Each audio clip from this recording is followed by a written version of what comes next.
Hey y'all, I'm James Wright and welcome back to Wizards News. This is one of the most incredible topics that I've ever covered. One of the most mind-twistingly boggling, science-y... Yeah, that's right. Today we're talking about this thing, the clock. What do all of these colors mean? What do these hands mean? Is casting a Masterful better than casting a good? What are all the chances? Why are things fleeing? What is going on in this game? And everything else. So let's dive into this crazy topic.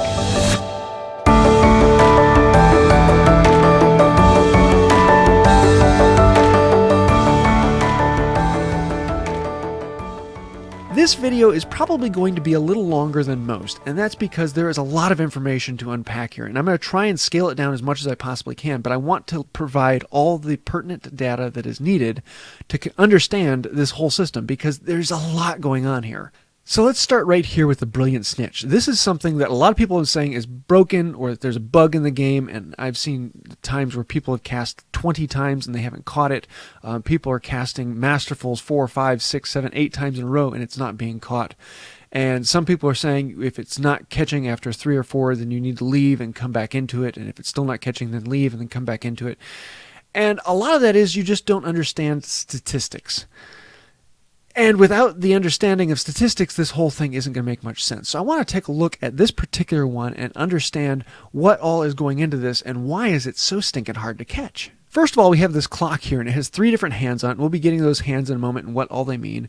And then there's a green bar up here at the top. And what is the relationship between these? First of all, I want people to understand this bar up here, the catch bar, is a portion of the clock. The yellow section down here at the left is this hand right here, and the right end is up over here. So they've taken this section of clock between these 2 darkened hands and put it up here on a bar. This is the catch bar, and this is all of the possibilities. So depending upon where this white arrow ends up on that bar, that will determine the odds of the catch. Let me also say there's going to be a whole lot of links down in the description below, and these are all of the sources where I've been finding this information and doing a lot of study on my own. Now, I like to collect data, and so what I did is every single golden snitch I came across, I either recorded the footage or I recorded where it fell in that chart. So here I have yellow, fair in the light green, the regular green, the light green with a great with a dark green, and then a Masterful cast. And what all of those correspond to is this catch bar up here. So these are the sections, 1, 2, 3, 4, 5, and 6 sections. So depending upon which section it landed in, I marked that off. Then on every cast I recorded, was it returned? Did it depart? Or was it no? I didn't want to have a resisted because there would be 2 R's. So returned, departed, no. And you can see there are a lot of no's in this list. But with all of that, my odds came out here to 18%, 21%, 22%, 22%, and 31%. So yes, 31% of my Masterfuls actually went through, so a little bit worse than 1 and 3. And I thought that these were really interesting numbers to come out here. Now, I only recorded 498 casts, so that may sound like a huge sample size, but with this many different variables, that's not a lot of sample sizes. So my percentages are probably off a good bit on this. And I thought they're fairly close, but I wanted to see how they actually stacked up against what other people had found out. Now, Foxfire X posted this on Reddit, and this was pulled out of the game code. And this is kind of cool, and this was the first thing kind of saying, am I accurate here? So basically, anything in this segment would be a 40% catch rate. Anything in this segment would be a 37% catch rate. Anything in this color would be 24%. And if I lay that out, it's actually pretty close to what I found, in that my lowest catch rate was down in here at around 17%, and my highest was up here at around 30%. And so it actually lined up pretty closely to where it was in this chart. But come to find out, it's not actually broken up into these colors. And from here on out, I'm going to say these colors mean nothing other than they're there for you to look at. So from here on out, forget about the colors, because the colors aren't what's important. There's actually a flowchart, so in each color there are multiple percentages. Now, if you follow the game at all, you've probably seen this infographic. And this is the culmination of a ton of research done by a whole bunch of people. And this is like math geek out heaven on here. And I want to break this down and explain how it all works. Down here at the bottom, there is all of the math. And this is a lot of fun, but for the most part, I'm going to say basically you can forget everything over here because there are several charts to make this a lot easier. And I'll be hitting those in a minute. But this one over here with the level adjustment, this is important and this is key. The higher your level is, the easier it is to catch. And so your multiplier here goes up by 5. So basically every level you go up, you're going to get one more, though it only accumulates every 5 levels. So right now I'm level 32, so that puts me at a multiplier of 30. Now they may not look like much, but it is a multiplier. It is not an additive. So the bigger the number is, the faster it multiplies, and there is an expansive curve. This is big, and we'll come to this in a little bit, but keep in mind, the higher the level is, the easier things are to catch. So let's actually take a look at the clock here, and you can see how it's broken up into all of these percentages around here. So right at the top, 100%. If you were to have a masterful cast, and the green arrow allowed you to go all the way up into here, you would have a 100% catch rate. If your masterful ended up here, you would have a 70% catch rate. If your masterful ends up here, you have a 38% catch rate. Or wherever your cast is. Even if you had a fair cast that ended up right here, that would be a 75% catch rate. And what we've found out is that it really doesn't matter if you cast a fair, a good, a great, or a masterful. Those names do not apply into the catch rate. If you're thinking casting a masterful is a great thing, well, it is because it's farther along the chart. There's a higher percentage at that end of the chart. But it really isn't going to help you any different between a masterful and a great. Where they do help you is they give you more XP. Now, it is true that if you get a masterful, you're going to have a higher percent of catch rate than if you have a good or a great. But that's only because the arrow ended on a higher number, not because it's a masterful. So again, the important thing is, where does the number end on this line? So how exactly does it come up with this line right here? So let's come down and look at the clock here. There are 3 hands on this clock. The first hand here is shaded in. That is the base rate of the particular foundable you have. So if we come back over here into the chart, you'll see there are groups of base rate. If that shaded in hand was here, then it would be a 60% catch rate. If that hand is over here, then it's a 12% catch rate. And on that golden snitch, the hand is actually here, so it's a 10% catch rate.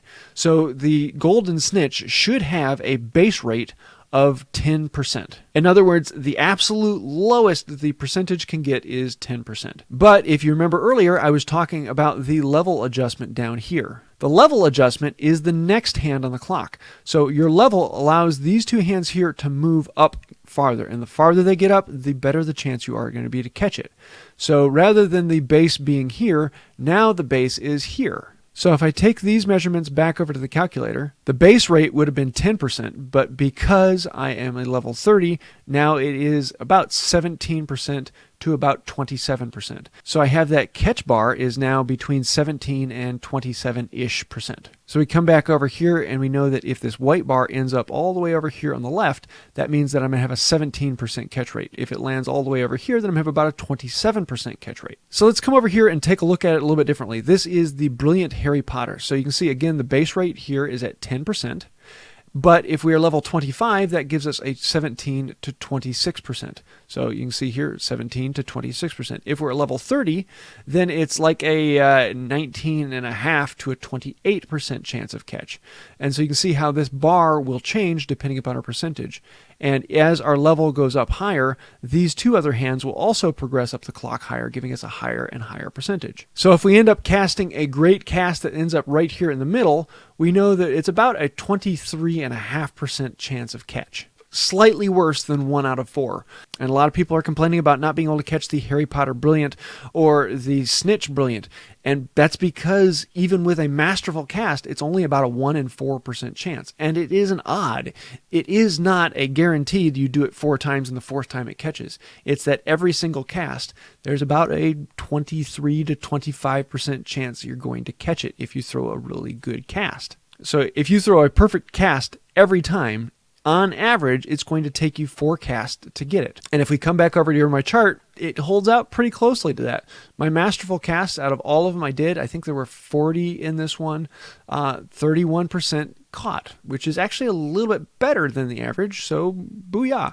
But then I come down here to the great, right below it, 22%. So no, brilliants are not broken, it's just the odds, and you have to really understand how odds work. You can flip a coin heads 100 times, and then the 101st time it be tails, or you can flip it 100 times and 50 times it gets one and 50 times it gets the other. Every single flip is going to be a 50-50 chance. It doesn't mean that if you do it 10 times you're going to get 5. It just means that every single flip is a 50-50 chance. Now that you've seen this clock and you understand that there is a progressive percentage all the way around this thing, you can start to understand that no matter where that arrow ends on the catch bar, you're always going to be ending up in a slightly different place, always getting a slightly different odds. Now, a lot of times that catch bar is crunched enough that it's fairly close odds, but sometimes it's spread out that the odds can vary a lot. And if you get a bar that's all up here in this top green and you have from 100% down here to 70%, yeah, it may be a really small bar, but there's 30% difference in here. So a caste difference between a Masterful and a fair has a 30% difference change. So it could be a 70% chance, which is about 3 out of 4, or it could be all the way up to 100, which is every single time it catches. So what we could do is come down here and do the math on every one of these, or we could come over here to another sheet and we can look at this entire spreadsheet that has it all broken down. And before I get into this too much farther, I want to jump back over here to this thread on Reddit from Celebros112. All of the information I'm talking about today, he has encapsulated on this, and all the links are in here, as well as a few others that I'm not even getting into. And he has a ton of math in here that you can really geek out if that's your type of thing in here. And there's an incredible amount of detail on this. This is one of the most amazing Reddit posts I've ever seen. So definitely take a look at this. And I have to say, everyone who went into this, there are so many people who actually supplied the information for this that it is absolutely incredible. So definitely take a look at this. It is one of the most fantastic things on Reddit. But back here to this spreadsheet, let's take a look at this. So up here we see your level. So right now I'm level 32, so that puts me in this bracket right here. So I'm going to be looking at all these numbers here. If I were to get all the way up to level 60, you can see my percentages of catches are much better. That brilliant golden snitch is a 10% catch rate. So if I bring that all the way across here, and we look at our rate right now, if I went out, it would be an 18 to a 28% catch rate. So I know that if I left it alone, I didn't use any potion, it would be somewhere between 18 and 28% of the time I would catch. And that's not great odds. That means that if you throw a Masterful every single time, it's only going to be slightly better than getting about 1 out of every 4. That means you're going to be throwing a lot of casts at him, which you end up doing and using a lot of energy. So the system's not broken, it's just having to understand odds. Then we can come down here to the Stimulo potion. We'll do the exact same thing. The 10% catch rate, bring that over here. And now it is a 28 to a 38% chance. So rather than it maxing out at 28%, now it starts at 28% and goes up to 38% chance. So using a basic Stimulo makes it a good bit better. Now it bumped it from being a little bit better than 1 in 4 to being a little bit better than 1 in 3. Then we can come over here to the strong Stimulo. This same 10%, bring it over here, look at my level. 39 is the bottom and 50 is the top. So if I'm using the strong Stimulo, that means that if I throw a perfect Masterful, I'm going to be catching about 50% of the time, which is really good, but that means you're using a potion every time. Then we come down here to the potent Stimulo, the same 10%, track that all the way across to where I'm at. And if I throw a perfect Masterful, it's a 91% catch rate, which is phenomenal. But then let's move over here to level 60, and you can see that if you have a potent Stimulo and you are level 60, and you throw a Masterful cast, a perfect Masterful cast, it's a pretty much 100% catch rate every time on everything. That's cool. And that, my friends, that is why you level up. And a lot of people are like, yeah, you get a slightly better bump up in the level up. No, it is the multiplier. It may look like a little bit, but the higher your level goes, the more potent it is. It is a multiplier. So leveling up is huge for catching foundables because this percentage goes through the roof very, very quickly. Let's come back up here to the top and look at some of the base rate items. So I'm currently level 32. And let's say I find an Albus Dumbledore, one of the amazing ones. He has a 0.1% catch rate, a 0.1% catch rate base. At my multiplier, that brings it up to 10% to 15%. So even if I throw a perfect Masterful on Albus Dumbledore, I have a 15% catch rate. Ouch! That means that he is almost always going to run on me, and I'm going to have an incredibly hard time catching him, unless I use a potent Stimulo, and then that only brings it up to a 50% catch rate. So even using a potent Stimulo on Albus Dumbledore, throwing a Masterful spellcast, I'm still only going to catch him 50% of the time. And the other 50% of the time, he's probably going to disappear on me. Let's come back up here to the top and learn a couple other things. One of the big things that changes as you level up is that there isn't a huge difference on the easy foundables. So here, level 1, the easy foundable is 60% to 92%. On a person who's level 60, it's still 60 to 92%. So it's the exact same all the way across at the bottom level. But on the higher levels, it goes from a 0.4%. Basically, about 1 out of every 200 casts will catch him here. Or we can bring it all the way up to here to being a 30% catch rate, just a standard base. So we've increased from 1 out of 200 all the way up to about 1 out of 3. And that is a huge difference between level 1 and level 60. The other big thing to learn is that Stimulo potions really do work. Especially the potent Stimulo, because it is another multiplier. So you can get a multiplier that adds on to your level multiplier, and it just grows exponentially. Next time you're in the field and you look at this threat clock, realize that there is a whole pile of math that goes into the back of this. And depending upon where in this clock is, there are a broad range. Up here in this top green, it can be anywhere from 100% catch rate down to a 60% catch rate. Whereas in this red over here, it goes from a 0% catch rate to a 0.1% catch rate. So there's a lot of gray area up here, and you start getting over to these oranges, reds, everything just becomes incredibly hard. So the higher the level, the more these hands work up the clock higher this way. And then the higher the Stimulo, the more these hands work up the clock. So pay attention when you see this clock, and know the difference between these two dark hands is what you're going to be seeing up here on this catch bar. And then where that white bar ends up along that catch bar, that's your percentage you're going to be having in the catch. And it is a lottery odds. You are going to end up having an odds of 1 in 3 or 1 in 4 or however it shakes out. And sometimes those odds of 1 in 4 sound okay, but you may end up throwing 8, 10, 12 or more casts at it before it finally returns. I hope this has cleared up a few things for you. I'm sorry it's a little longer than normal, but there is a lot of information that goes into this, and I could talk about this a lot longer because there's a lot more math in this that I really, really like. And I'm sure it brought up a whole lot of other questions. Please let me know the questions down below, and definitely go take a look at all these links and say a huge thank you to everyone who put all this information together. It is a phenomenal resource. Just so much going into that I'm absolutely blown away by it. So yes, keep an eye on that threat clock and know what all those numbers mean, and that the colors don't mean much, but the hands mean a lot. This has been a fun one for me to put together, and I hope you like it too. If you did, please hit like, comment, share, subscribe. Those really do help out the channel, and thank you for that. That really means a lot to me. I think that's about it for today, and until next time, have a wonderful day. So has anyone ever done odds on what card you get out of a chocolate frog? Because today I got a Rowena Ravenclaw. I think her odds are like, what, 1 in 10?